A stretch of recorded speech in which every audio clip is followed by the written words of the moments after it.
আজ রবিবার বিকাল ৬টা থেকে অনির্দিষ্টকালের জন্য সারা দেশে সাধ্য আইন বা কারফিউ জারি করা হয়েছে। সাধ্য আইন বা কারফিউ এমন এক ধরনের আইন যেখানে কোনো একটি নির্দিষ্ট সময়ের জন্য বিশেষ ধরনের কর্মকাণ্ডকে নিষিদ্ধ করা হয়।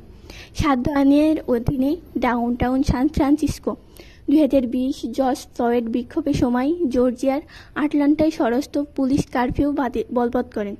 আধুনিক কালে এই আইনে কোনো একটি নির্দিষ্ট সময়ে ৪ জনের বেশি মানুষকে একত্র কোনো পাবলিক প্লেসে জমায়েত হওয়া থেকে বিরত রাখার জন্য সাধ্য আইন বা কারফিউ জারি করা হয়।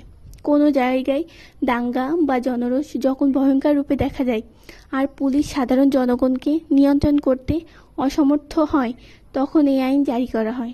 সমস্যার মাত্রার উপর সাধ্য আইন বা কারফিউর সময়কাল নির্ধারণ করা হয়। কখনো অনির্দিষ্টকালের জন্য কারফিউ জারি করা হয়, কোনো জায়গায় রাত্রে কারফিউ জারি করা হয়, কোনো জায়গায় দিনে কয়েক ঘন্টার জন্য জারি করা হয়। কোনো সময় অল্প সময়ের জন্য কারফিউ তুলে বা শিথিল করে দেওয়া হয়, যাতে সাধারণ মানুষের বাজারঘাটের ব্যবস্থা করে ফেলতে পারে।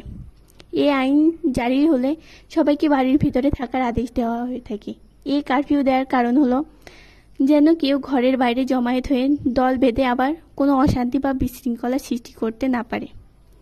বিশ্বের বিভিন্ন দেশে এই কারফিউ বা সাধ্য আইন রয়েছে। বাংলাদেশের বিশেষ ক্ষমতা আইন 1974 সালের 24 ধারা অনুযায়ী জেলা প্রশাসনের ক্ষেত্রে জেলা ম্যাজিস্ট্রেট এবং মেট্রোপলিটন এলাকার ক্ষেত্রে পুলিশ কমিশনার সরকারের নিয়ন্ত্রণ সাপেক্ষে আদেশ জারির মাধ্যমে নির্দেশ করতে পারেন।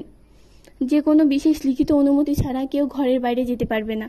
এই আইন লঙ্ঘন করলে 1 বছরের কারাদণ্ড বা জরিমানা